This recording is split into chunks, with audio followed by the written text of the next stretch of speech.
Después tengo que poner esto para acá, para cerrar el móvil, porque si no es un desastre, no lo llama. Listo, empieza ya, Jenny. Perfecto. Hola a todos y a todas, bienvenidos sean a este seguimiento que la Academia Mexicana de Derecho le da al curso sobre género, y en esta oportunidad vamos a tener la presencia de una fabulosa profesional del derecho que desde Brasil nos aportará sin duda alguna grandes ideas en torno a esta temática que nos duele y que es un tema que es común a toda América y a todo el planeta, no solamente América. Les presento a ustedes a la doctora Ana Lucía Sedabel. Ella es profesora catedrática de la Facultad Nacional de Derecho de la Universidad Federal de Río de Janeiro. Es evaluadora del Instituto Max Planck y nos compartirá en esta oportunidad el tema de la violencia doméstica. Así que sin mayor preámbulo, le doy el uso de la voz a la doctora Ana Lucía para que nos imparta su conocimiento en torno a esta materia. Adelante, doctora, la escuchamos. Bueno, pues muchas gracias, profesora doctora Jenny Bernal Arellano, por las palabras tan cariñosas, tan queridas. Espero que esté a la altura de la gran presentación que has hecho acá de mi persona. A ver. Seguramente. Bueno, entonces yo quiero hablar de 3 situaciones diversas sobre la violencia doméstica. Yo voy aquí a hacer el contrario, voy a empezar hablando del final, que tiene que ver con la realidad, y después voy a volver a una reflexión que trata un poco de pensar cómo la violencia doméstica entra en el derecho. O sea, nosotros usamos una expresión en portugués que creo que es la misma en castellano, que decimos la juridificación, cuando algo se torna jurídico, ¿no? Bueno, entonces vamos a empezar por el último, por el más, que creo que es más angustiante. Bueno, nosotros aquí estamos nos enfrentando con una pandemia. Y una cosa importante que tengo que decir a los estudiantes. No soy una gran psicóloga, pero he estudiado psicología clínica y derecho. Y dejé la psicología clínica hace más de 20 años por el derecho. O sea que soy más que todo una profesora de derecho. Pero algún contenido, algún conocimiento de la psicología la tengo dentro de mí y la utilizo cuando estudio el derecho. Bueno, ¿qué le voy a decir a vosotros? Es que las feministas han sido las primeras, todavía en los años de 1980, a decir que la relación entre privacidad y la problemática de la violencia de género, la problemática de la violencia en contra de las mujeres, que ocurría en el ámbito familiar, porque esta violencia mantenía una relación con que les decían, es la privacidad, es la familia.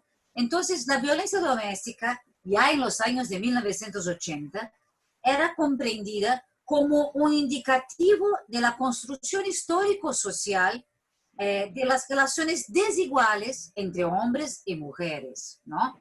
O, para usar un término más técnico, entre los géneros.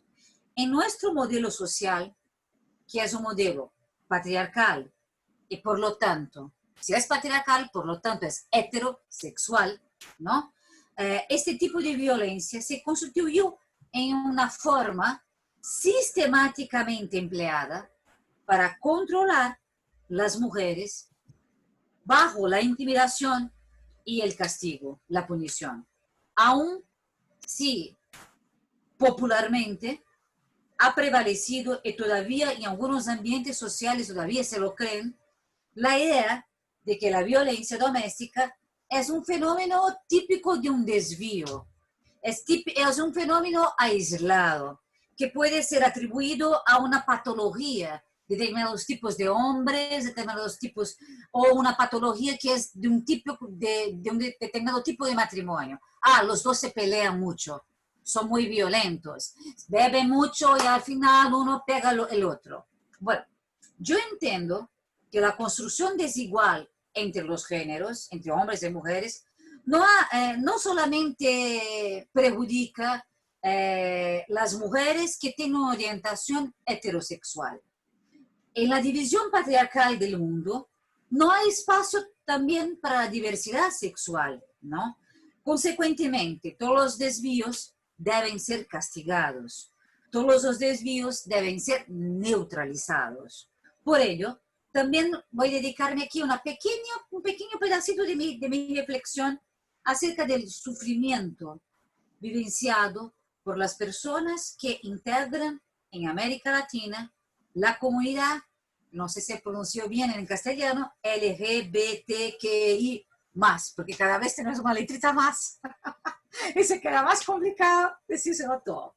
Pero en el momento en que la vida se nos impone una privacidad, y una privacidad que tiene un potencial efecto destruidor. Entonces empezó hablando un poco sobre Brasil. En Brasil nosotros tuvimos que caminar por muchos años hasta que las autoridades brasileñas reconociesen la existencia y la gravedad del problema de la violencia doméstica y también de la violencia sexual en contra de la mujer y su relación con la protección de la intimidad y de la privacidad. La mayoría de las constituciones latinoamericanas hacen referencia no solamente a la tutela de la familia, pero también de la intimidad y de la privacidad, en cuanto a derecho fundamental. Pero hay de otro lado un derecho fundamental, que de las mujeres, de la comunidad LGBTQI, a tener una vida plena. Bueno, obviamente esto no significa decir que todo el movimiento feminista en Brasil no ha hecho nada y por ello todas las tentativas que por ello todo este tiempo el gobierno brasileño no ha hecho nada porque no habían feministas. No, es mucho peor. Habían feministas y las feministas desde los años 60 se peleaban, intentaban hacer cambios en el país, ¿no? En América Latina, nosotros tenemos el CLADEN en América Latina, ¿no? Que especialmente empezó a trabajar en los años 80, ¿no? La segunda mitad, si no me olvido, de los años 80. Pero imagínenselo que, Jenny, nosotros tenemos en Brasil una especie de comisaría especializada en mujeres que es del año de 1985, con el gobernador de la provincia de São Paulo ha dicho, bueno, está bien, las feministas me dicen que las mujeres se sienten avergonzadas cuando van a la comisaría de policía cuando están los hombres. Vamos a crear una comisaría solamente para las mujeres. Si te digo esto, para decírselo que sí, las feministas han intentado hacer algo, pero la cultura machista en América Latina, la cultura machista en Brasil es tan fuerte que es como si esto pasase en un nivel de invisibilidad para la mayoría de las mujeres. Bueno, entonces, de todas las formas, siempre ha sido muy difícil luchar contra la violencia doméstica en Brasil, en América Latina, dada la fuerza que yo llamo de una forma irónica, la fuerza de la inercia de la cultura patriarcal. Parece que tú estás pegando a una puerta y que nadie te escucha. Tú puedes estar a la puerta y decir toc, toc, y nadie te escucha, pero tú sabes que está alguien allá. Y cuando la mayoría de las personas no ven, eso es un aspecto psicológico, determinadas formas de comunicación, determinadas formas de agresión como violencia, quien está en la posición de víctima también empieza a pensar que esto no es violencia, ¿no? En este periodo que estamos con la pandemia, yo creo que también pasa en México, hay un festival internacional de cine francés llamado Varilux. Varilux es una marca de gafas, de lentillas para los ojos, y que está liberado para todas las personas. Están liberando para varios países, 50 filmes. Y hay un filme que no me olvido si es de 2015, 2016, que habla de la pedofilia. Y la víctima es el amigo de la familia. Y la víctima solamente cuando ya estás una mujer adulta, una bailarina, es que toma la iniciativa casi alrededor de sus 40 años, algo que había empezado a ocurrir con ella de pequeña, ¿no? De actuar, reaccionar. ¿Y por qué? Porque por todo el tiempo ella no lograba reaccionar porque la gente en su familia no lo percibía como un problema. ¿no? Entonces es un poco de esto que también hablo. Si todo lo que está a tu alrededor no lo ve esto como un problema, es muy difícil para que tú víctima lo percibas, ¿no? Bueno, entonces yo creo que el silencio se constituye como una especie de protección del machismo latinoamericano, no solo el machismo brasileño. En verdad no es solamente la protección, el silencio integra el machismo. El machismo cuenta, es esencial para el machismo el silencio. Y el silencio haciendo siempre cómplice de hombres violentos, hombres que practican violaciones, hombres que pegan a sus mujeres, hombres que hacen con que sus mujeres se sientan como una porquería porque tú no sabes cocinar, tú eres una imbécil, perdóname la mala palabra, pero es que algunas veces no sé decir en castellano y me parece que con esa palabra a lo mejor todos podéis me comprender. Entonces, en muchos casos son hombres que matan a sus mujeres e incluso llegan a matar sus propios hijos y hijas, ¿no? Independientemente de la orientación sexual de sus hijos y hijas. Pero han ocurrido cambios en las últimas décadas, sobre todo en la última década, ¿no? Y hablar en cambio social es un tema muy problemático, porque no significa que no ocurran retrocesos. Nos vamos adelante, pero muchas veces también damos 2 o 3 pasos, ¿no? Entonces, o sea, cambios sociales son marcados también por contradicciones.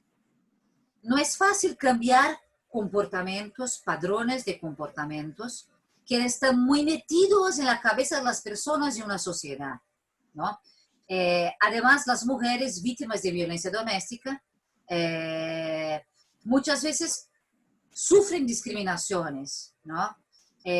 Y tienen dificultad porque muchas veces la gente, al no hablar al vecino, a la hermana, a la madre, muchas veces se pasan como un poco tontas, un poco raras y no se sabe muy bien. Entonces, mira, los datos cuantitativos en Brasil sobre la violencia doméstica, yo cuando examino los datos identifico dificultades, ¿no? en cambio de mentalidad, ¿no? Apenas te comento que en 2011 la tasa de asesinatos de mujeres, ¿me entiendes? Se dice la tasa, ¿no? La cantidad, la tasa de asesinato de mujeres en Brasil era de 3,9 para 100.000 habitantes, 2011. Y estudios de 2019 nos apuntan que esto llegó a 4,7 por 100.000 habitantes. Bastante. Es mucho, y tú te lo imaginas que tuvimos toda la legislación de violencia doméstica, las comisarías desde 1985, que tenemos desde el 2006 juzgados especializados en violencia doméstica. Entonces, en este momento en que se piensa en la invisibilidad de un virus que se une no solo simbólicamente, pero realmente a la invisibilidad femenina delante de la violencia de género, a nosotros se nos cabe una reflexión muy, muy seria. ¿Qué significa en términos prácticos el confinamiento, el aislamiento en una casa, en un hogar, cuando se convive con la violencia familiar de género, ¿no? Yo les digo, en primer lugar, un aumento de lo que llamamos la subnotificación, ¿se dice también en México? ¿Lo mismo término? Sí, o sea, y esto está ocurriendo en todos los países que enfrentan la pandemia, ¿no? Yo he leído unos estudios sobre Italia que decía una cosa curiosa, que había bajado un poco el feminicidio, pero aumentado la violencia doméstica. Porque socialmente, como tú, ellos han tenido una situación a lo mejor mucho más grave que nosotros, sobre todo en el norte de Italia. Él decía, mira, una persona grita, el vecino la escucha. Entonces, un asesinato, un feminicidio puede ser muy problemático para el señor. Será más fácilmente descubierto. Y entonces lo que hemos notado en Italia, un aumento de la violencia en contra de la mujer en general, violencia doméstica, violencia sexual, pero una disminución de las tasas de feminicidio. Pero en América Latina parece que la cosa no va en esa dirección, ¿no? O sea, pero todavía no tenemos certeza. ¿Por qué no tenemos certeza? Ahí voy a la sociología jurídica, por una cosa horrible, pero es un dato científico. Yo solamente puedo hablar de un feminicidio cuando tengo una sentencia, un proceso que ha terminado. De que sea en un primer nivel de juzgado.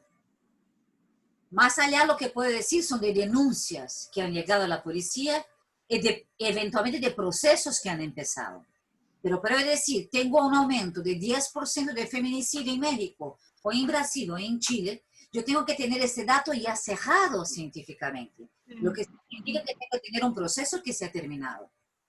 Entonces, mira, lo que nosotros estamos teniendo en América Latina es un aumento de una cosa que tenemos muy bien, que controlamos muy bien, a lo mejor mejor que en Europa, ¿no?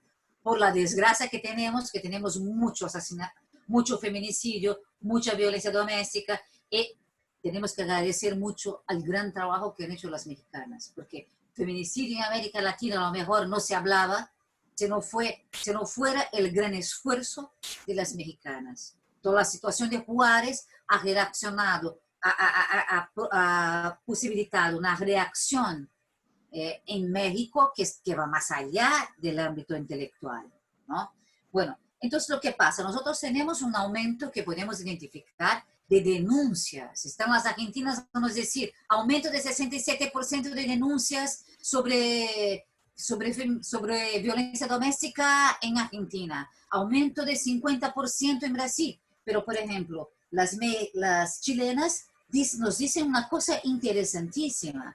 En Chile, el asunto de mujeres dice que las llamadas de denuncia para abuso doméstico, de violencia doméstica, han aumentado 70% con la cuarentena, ¿no? Más que en Brasil, ¿no? A lo mejor un poco más que en Argentina, ¿no? Y el gobierno de Chile ha reforzado las posibilidades online de contacto y aconsejamiento de las mujeres que se encuentran lo que ellos llaman en situación de riesgo abierto, ¿no? La alcalde para la ciudad de Santiago, Evelyn Matei, ha dicho que las llamadas para un despacho de la ciudad que ofrece ayuda legal, ¿no?, psicológica y social, llegó a aumentar por lo menos 500%, ¿no?, durante el aislamiento. Pero hay un problema en el aislamiento, que es la población más pobre.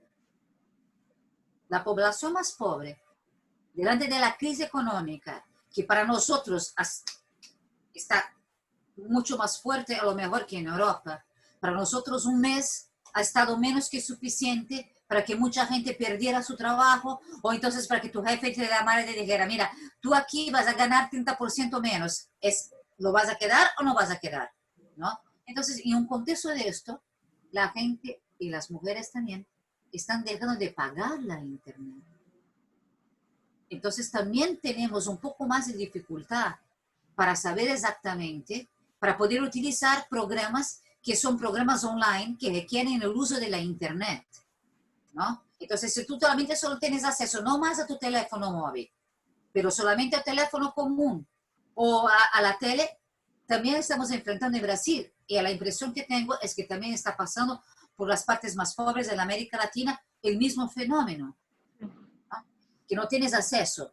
Pero solo en Río de Janeiro, los primeros días del mes de marzo, que cuando aquí en Brasil ya a carnaval ya estaba la cosa mal, pero el gobierno brasileño nada decía. Pero al inicio del mes de marzo, sobre todo sobre entre el 15 y 20 de marzo, la justicia de la provincia de Río de Janeiro, donde yo me encuentro, ya había detectado un aumento de 50% de las llamadas, ¿no? Y de las señoras diciendo, mira, aquí mi marido me pega. Y un aumento de 52% de búsqueda de mujeres a la justicia. Las mujeres salían de casa buscando ayuda de la justicia, ¿no? Entonces, mira, estas informaciones que se los doy ya puede inicialmente determinar un poco la complejidad de la situación que enfrentamos, ¿no? Y un problema que es central es el problema de la invisibilidad. Es un problema que llamamos en la psicología de la denegación, que es un concepto que se relaciona con aquello que decía al inicio. Si mi marido me pega, o mi marido me humilla, y para todo el mundo alrededor esto no pasa nada, no es violencia, yo tengo dificultad de percibir esto como un acto de violencia. Y es más, esto puede explicar un fenómeno que muchas veces para los abogados, para los jueces, para la fiscalía, les cuesta un poco entender. Cuando las mujeres van a los juzgados muchas veces dicen, no, pero no fue exactamente así. Yo todavía lo amo, quiero volver con él, porque para muchas de esas mujeres les cuesta darse cuenta de la situación de violencia en que están. Si tú cogieras a esta mujer y dijera, mira, te ha pegado una persona que tú no conoces en un restaurante afuera, ella era capaz de decir, sí, me lo ha pegado y me voy con el proceso hasta el final. Pero cuando es el marido, el compañero, el novio, no. ¿Por qué? Porque si ella reconoce, eso significa, Jenny, que vamos a cuestionar el sentido de la familia en nuestro mundo. O sea, si la mayoría de las violaciones ocurren dentro del hogar, si la mayoría de la violencia en contra de la mujer ocurre dentro del hogar, ¿cuál es el sitio más peligroso para una mujer vivir? Entonces destrozamos toda la organización social sobre la que para mí ha hecho sentido. Yo tengo un papá, una mamá, los amo. Mi padre ha muerto, pero siempre los he amado muchísimo.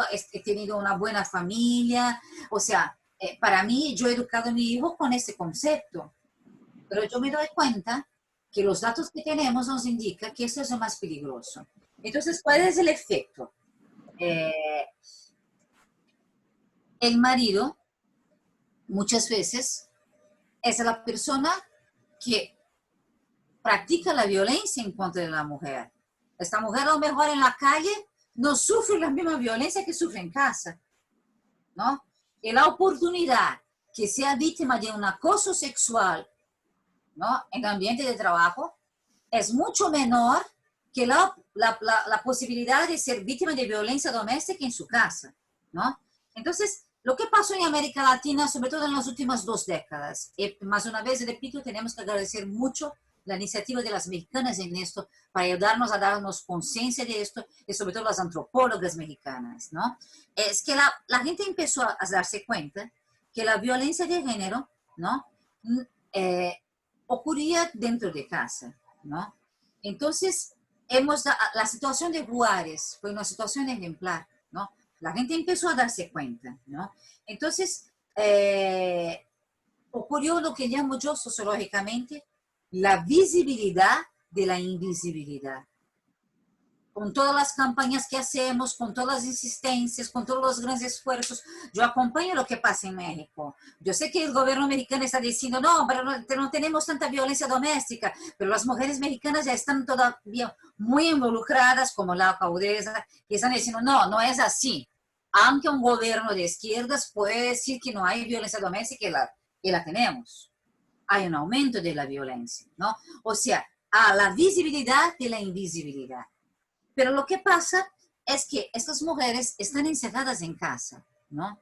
Y entonces, en América Latina, en México, en Chile, en Argentina, hay un fenómeno interesante que tenemos que mirar, que es muy diverso que en Europa.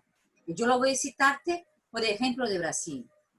En Brasil, poco más del 50% de las familias son mantenidas únicamente por mujeres. Lo que significa, por la mujer. Por la mujer. Lo que significa que solo las mujeres trabajan. Son hogares mantenidos solo por mujeres. Y esto se pasa en toda América Latina. En mi provincia, Río de Janeiro, el 56%. O sea, tengo una familia sin hombres.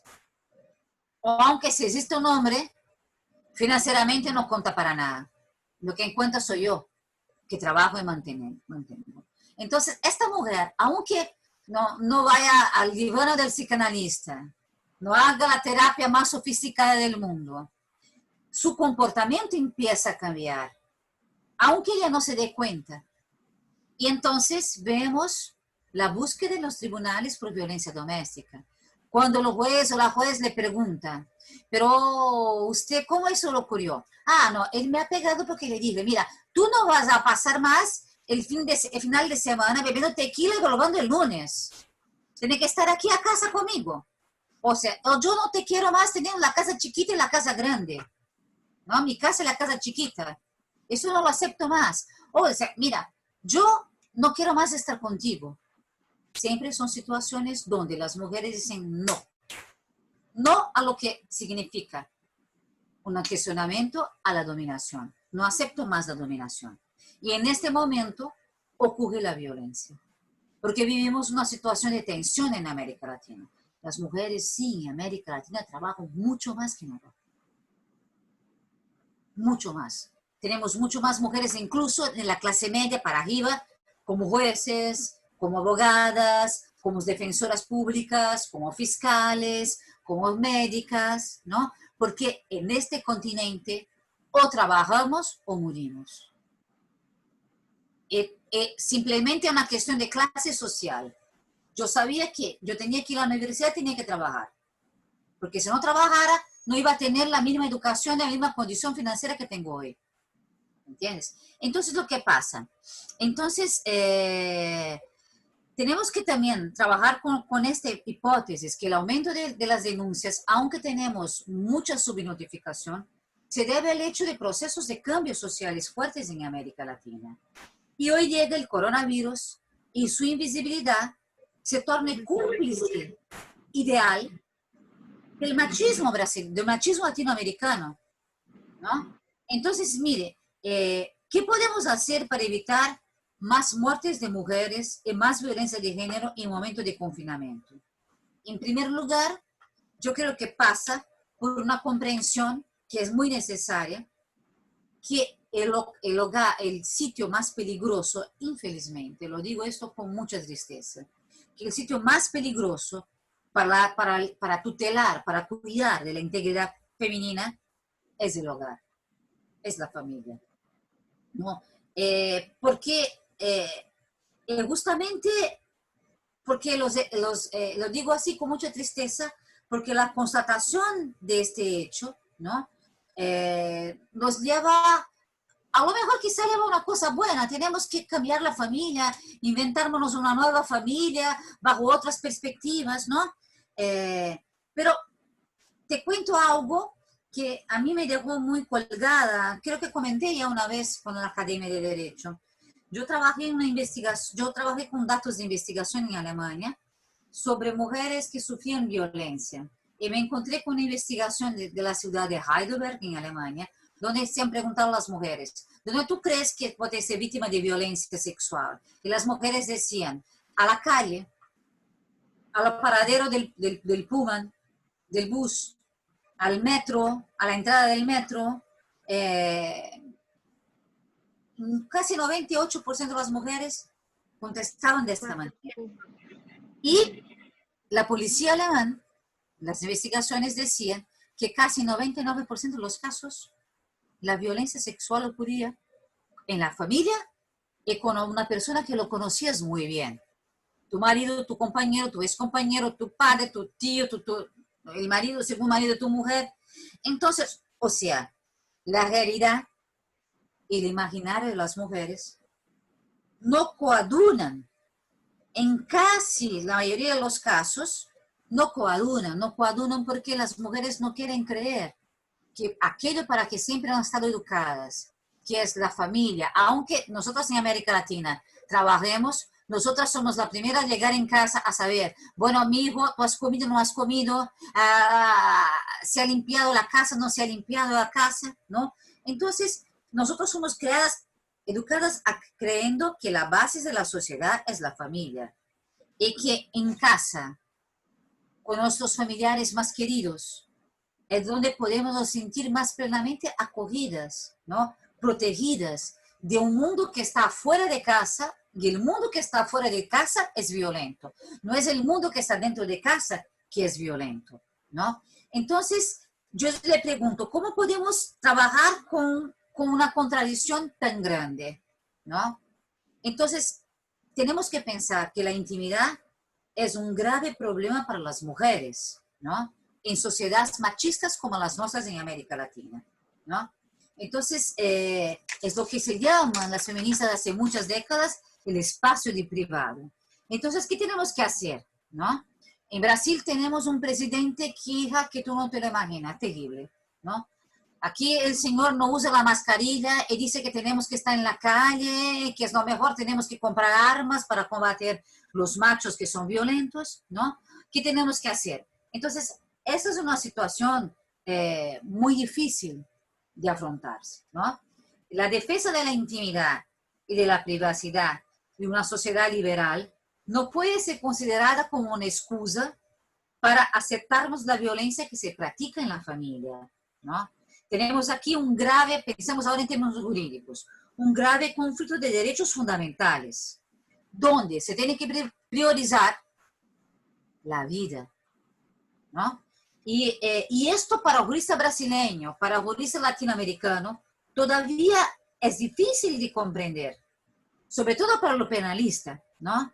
Vivimos en un mundo que todavía explota la imagen de la mujer como una mujer sumisa, ¿no? Y que cuando acepta a los homosexuales o incluso los drag queens, ¿no? Solo como algo para dejar bonito el carnaval, para hacer bonita la fiesta, para que canten en la boda, para, ¿no?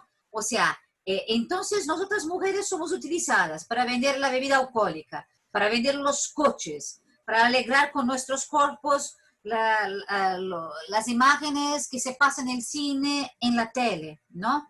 Entonces, para alegrar el imaginario masculino. Pero esto alimenta, por su vez, el proceso de dominación, ¿no? Entonces, lo que se lucha hoy es por el reconocimiento de las mujeres y de todas las personas de la comunidad LGBTQI como sujetos de derechos.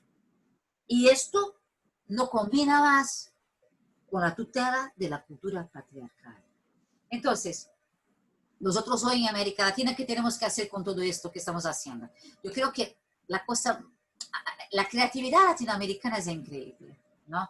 Lo sé que, o sea, no quiero hablar mal de los europeos, y que se han cogido de un momento al otro, sobre todo España e Italia, con un boom de un momento al otro. Eso también, por otro lado, nos dio tiempo de mirar. Cuando llegó la pandemia más fuerte acá, sabíamos un poco lo que estaba pasando.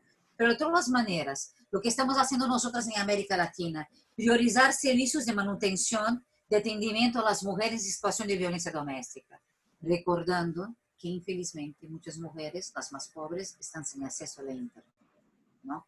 Muchas veces no tienen ni plata para pagar el teléfono, el móvil, el celular, ¿no? Mantener casas para cuidar de estas mujeres, ¿no? Tenemos que tener casas, llamamos en portugués, no sé cómo se llama en castellano, llamamos abrigo, donde se puede tener a estas mujeres. Albergues acá en México. Albergues, casas de albergues, ¿no? Tener teléfonos de emergencia que se puede llamar con una policía que llegue de manera discreta, ¿no? Para poder entrar en estos sitios. Utilizar aplicativos online para las que tengan acceso al móvil para que puedan tener ayuda, ¿no? Tenemos una policía que pueda pasar por los barrios, especializada en atendimiento emergencial para las mujeres, ¿no? Pero tener una cosa muy humana que se llama empatía.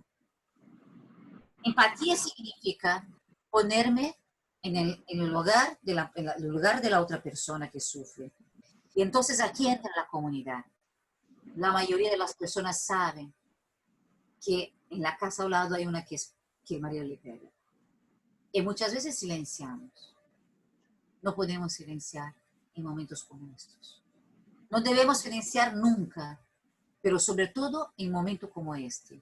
Porque en América Latina no pasa exactamente como en Italia. No es solamente que la pegan y que la violan, le están matando, ¿no?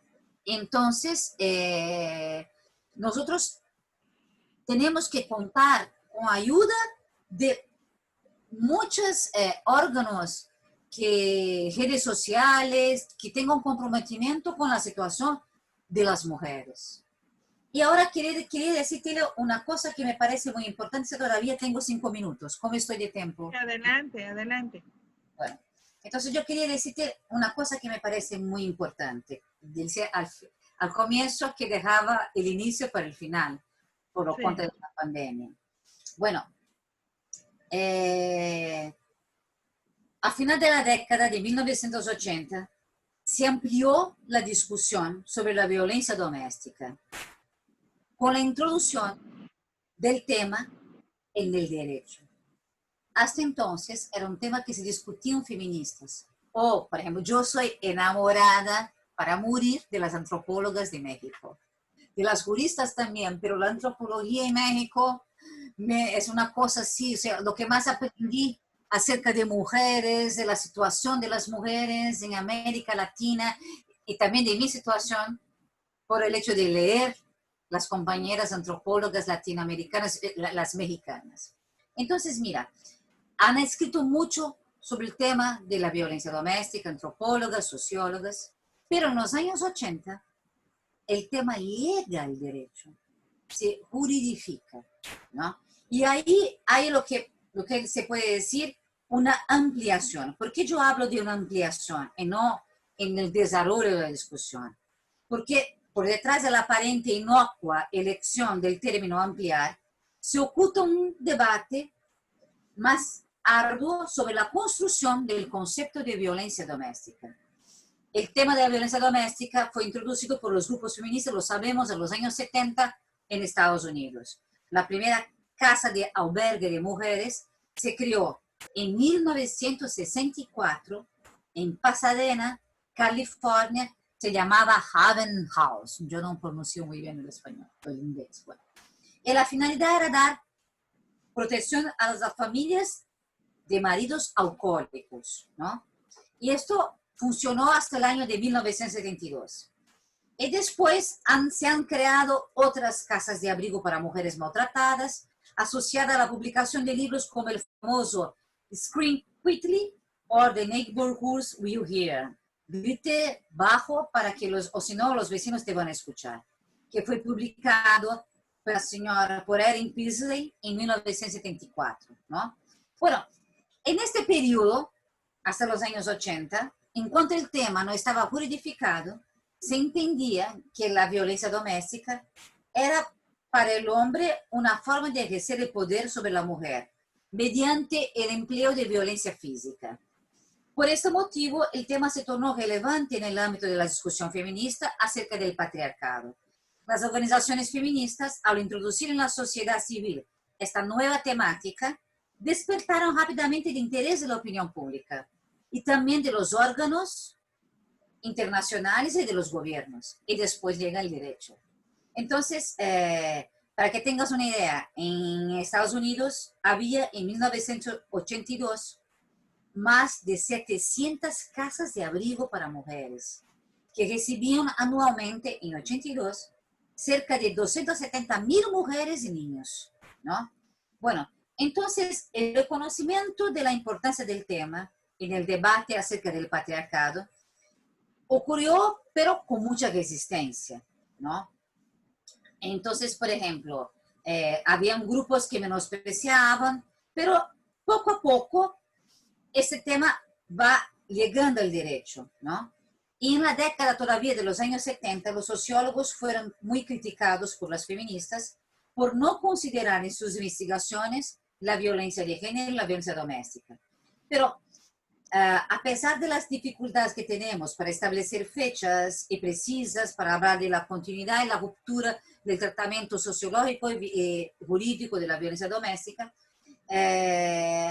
les puedo decir que en la década de 80, poco a poco, los órganos internacionales empiezan a reconocer la violencia en contra de la mujer. Pero el concepto de los años 70 era la violencia física en contra de la mujer. Cuando empieza a juridificarse ese tema, se empieza a tratar de la violencia doméstica no solo como violencia física, pero como violencia psicológica. Y en algunos países también se entiende, porque desde el punto de vista sociológico eso también se comprendía como violencia doméstica, la violencia practicada en contra de los hijos, ¿no? Solo que muchos juristas empezaban a decir, mira, si yo voy a crear un tipo penal, yo tengo que hacer una cosa más precisa, ¿no? Y entonces ocurrió, digamos así, en algunos momentos una ampliación del concepto y en algunos países una delimitación del concepto. Pero ya en la década de 80 se identificó como violencia en contra de la mujer todas las que pueden ocurrir en el ámbito de las relaciones familiares. Y en los años 90 encontramos autores que sugieren agregar el concepto de la violencia doméstica, incluso las agresiones entre vecinos o amigos. Les explico. En Estados Unidos, una legislación llamada Illinois Domestic Violence Act del estado de Illinois, de fecha de 1986, presenta en el artículo 1, sección 6, un concepto muy amplio de violencia doméstica. Ellos dicen que la violencia doméstica es toda la forma de violencia que puede ocurrir entre marido, mujer, crianzas, amigos, en el ámbito de la convivencia, en el mismo palacio, en el mismo edificio, ¿no? Y esto amplió mucho el concepto de violencia doméstica. Finalmente, ese ensanchamiento conceptual fue muy criticado por las feministas, por antropólogas mexicanas, diciendo que era una tentativa de banalizar el problema de la violencia de género, disminuyendo la importancia de las relaciones patriarcales en la configuración de la violencia contra mujer. Porque si la violencia del hijo hombre en contra de su papá, que es el abuelo, si la violencia del vecino en contra de la vecina, si todo esto entra en el concepto de violencia doméstica, lo que aquí se pierde es la perspectiva de género, la perspectiva feminista. Entonces, se argumentaba que si la violencia doméstica, la agresión masculina, constituye apenas un elemento del concepto, un aspecto del concepto, si la mujer puede también ser agresora contra su marido, se puede admitir la violencia de los vecinos, ¿no? Entonces se consideraría una especie de absolución a la cultura patriarcal. Y las feministas, sobre todo de América Latina, las juristas, han luchado duramente en contra de esto, en contra de esa ampliación del concepto, ¿no? Pero, sin embargo, estas tentativas han sufrido dificultades, pero hemos logrado acercar un poco más el concepto. Pero de todas las formas, hay una cosa que es muy importante que tenemos aquí que apuntar, ¿no?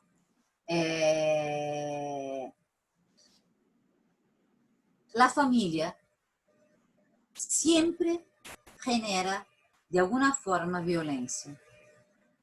¿Por qué? Mire, vivir en un grupo pequeño, aunque sea un grupo marcado por la cultura machista, siempre produce una dificultad, un cierto nivel de violencia. Les voy a dar un ejemplo. Mi hijo hoy tiene 17 años, pero cuando tenía 2, 3 años, yo tenía que decir a él, tú no pones el dedito allá porque aquí es peligroso. Tú no puedes hacer esto. Tú no puedes hacer esto. No puedes hacer aquello. Esto no deja de ser una violencia. Porque hay que poner un límite. Poner límites siempre genera violencia.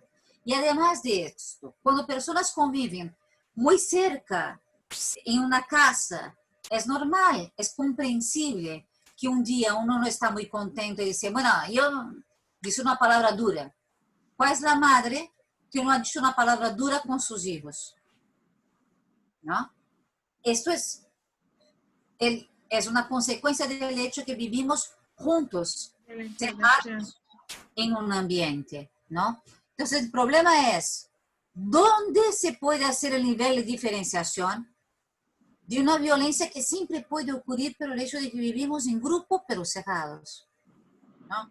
O sea, tú coges 5 personas que son amigas y las cerras en una casa por 3, 4 meses, al final uno va a relatar, hubo discusiones, hubo situaciones en que uno llegó a romper la relación con el otro, se enfadó. En Brasil tenemos una frase de Caetano Veloso que dice que de cerca nadie es mucho normal, ¿no? De cerca nadie es normal, o sea, siempre tenemos nuestras dificultades. Entonces el problema con la violencia doméstica y la violencia familiar es distinguir dónde está el límite, porque nadie es siempre un sorriso y la tranquilidad. Hay un día que estoy mejor, hay un día que estoy peor, y en este día puede ser que uno utilice una palabra más dura con el otro. Hay que hacer esa diferenciación. Entonces vuelvo a la pandemia.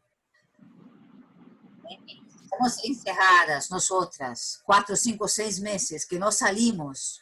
Nos vamos solo al último andar del edificio para tomar un poco de sol, ¿no? Viene un señor, si tenemos buenas condiciones financieras. Tú no, ni siquiera quieres abrir la puerta. Dice, ya pagué por internet, tú deja ahí, de aquí a poco yo voy a abrir la puerta, abro, cojo las compras, estoy con el auto, ¿no? Y después cierro la puerta y estoy yo con mi marido, mis 2 hijos. Es por supuesto que la tensión va a aumentar. Pero entonces hay que ver la diferenciación, ¿no? Y con esto no estoy dando una excusa a la violencia y el machismo. Estoy queriendo decírselo honestamente como feminista, que la violencia también condiciona, es un elemento crucial de las relaciones familiares. O sea, está presente en cualquier situación en que un grupo pequeño vive conjuntamente en un espacio menor. Aunque cuando antes de la pandemia podríamos salir, ¿no? Entonces, en este contexto, ¿no? La situación que tenemos que preguntarnos, ¿no? Es lo que diferencia en la pandemia una violencia doméstica de una no violencia. Es más, la violencia también hay otro elemento, la violencia psicológica, ¿no? Porque, por supuesto, yo puedo estar hoy enfadada y decir a mi hijo, tú no me has ayudado, ¿no? Tú me perjudica, una palabra un poco más dura, ¿no? Pero esto es muy diferente de que todos los días yo le mire a él y dije, mira, tú no sirves para nada, tú eres un imbécil, tú no sabes ni siquiera lavar un vaso, ¿no? Esto es una violencia. Es el nivel de diferenciación. Aunque si yo me quedo muy enfadada y en la tensión de la pandemia digo, hijo, tú has hecho una tontería, no sirve para nada. 2 minutos después yo le miro y dice, perdóname, no debería usar esta palabra, no es correcto que así me lo comporte, ¿no? Porque también es humano que un ser humano pueda perder un poco el control, no el punto de pegar. El problema es la práctica sistemática, ¿no? Lo hago siempre. Estoy siempre diciendo a mi hijo, tú no sirves para nada. Estoy siempre diciendo a mi mujer, dejando muy clara a ella, que ella no sirve para nada, que ella ni siquiera sirve para cocinar, que no tiene, por lo tanto, ni siquiera, si no sirve para cocinar, para cuidar del hogar, cuanto más para trabajar, ¿no? Entonces, esa es la diferencia, cuando la práctica es sistemática, ¿no? Entonces, bueno, para terminárselo, yo pienso que nosotros vamos a tener, cuando esta pandemia se acabe, porque esto hay que acabar, hija, esto hay que acabar, porque esto es terrible. Nosotros vamos a tener problemas también, Jenny, para poder calcular las subnotificaciones. Si la mayoría de los casos de violencia doméstica no lo conocemos, porque aunque con todo que estamos ofreciendo hoy en América Latina, con las posibilidades, con las discusiones, con la visibilidad, aunque así la mayoría de las mujeres no denuncian, imagínatelo en esta situación, con crisis económica, ¿no? Cuando hay crisis económica, las mujeres son las primeras a perder el trabajo, ¿no? Entonces, es una situación muy grave, muy triste, y creo que nos va a costar mucho tiempo para tener una idea un poco más clara de todo lo que ha pasado en la pandemia. Porque yo creo, con toda la sinceridad, que cuando las jueces en Brasil, las mujeres jueces, dicen a Río de Janeiro, entre 15 y 20 de marzo, hubo un aumento de 52% de mujeres, a 15 y 20 de marzo, que eran buscados los juzgados especializados en violencia doméstica. Esto no es ni siquiera a lo mejor 10% de las mujeres que están sufriendo violencia durante la pandemia, ¿no? ¿Cómo vamos a cuantificar esto? ¿Cómo vamos a tornar visible estos datos? Se nos cuesta mucho, ¿no?